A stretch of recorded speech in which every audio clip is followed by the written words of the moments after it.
As we trace back our spiritual lineage to the early centuries, we find the Christian church a maligned religion. It was not popular. Many of the Christians in the early centuries paid the ultimate price for their faith with their lives. The Colosseum in Rome stands today as a testament of this fact. Under pagan Rome, the Christian church struggled along, but one thing was sure. The intensity of the persecution kept the church free from nominal and lukewarm Christians.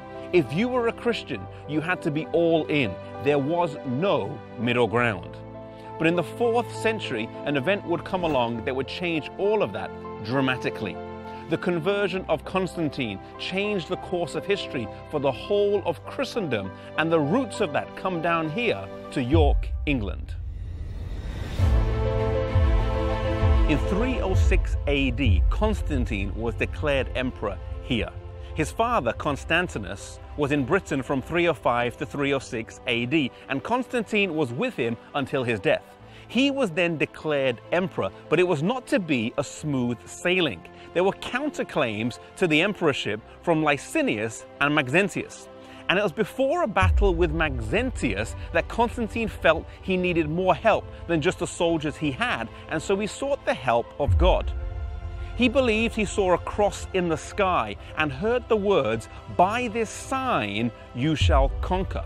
He took this as a sign to convert to Christianity, and a major switch began to take place. Rome would go from being pagan to papal, from paganism to professed Christianity. Many historians debate the authenticity of Constantine's conversion. Was it a deep-rooted biblical conviction, or was it a political ploy to keep a divided empire together? One thing is sure, though, that after his conversion, practices crept into the church that previously had no place there. Temples that were pagan were changed to Christian. The Pantheon in Rome was changed into a Christian church, and the names of gods were changed to Christian saints. For example, Jupiter became Saint Peter, and the list goes on.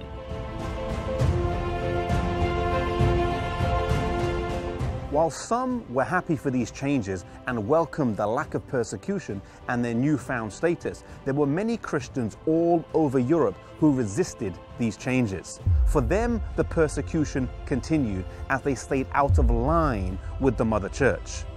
These were Christians who were maintaining the pure apostolic faith that was handed down to them over the years. There were scattered groups of people all over Europe, in northern Italy, in southern France, the Celtic Church here in Britain, and in various other places. The Bible refers to them as the church in the wilderness in Revelation chapter 12, verses 6 and 14.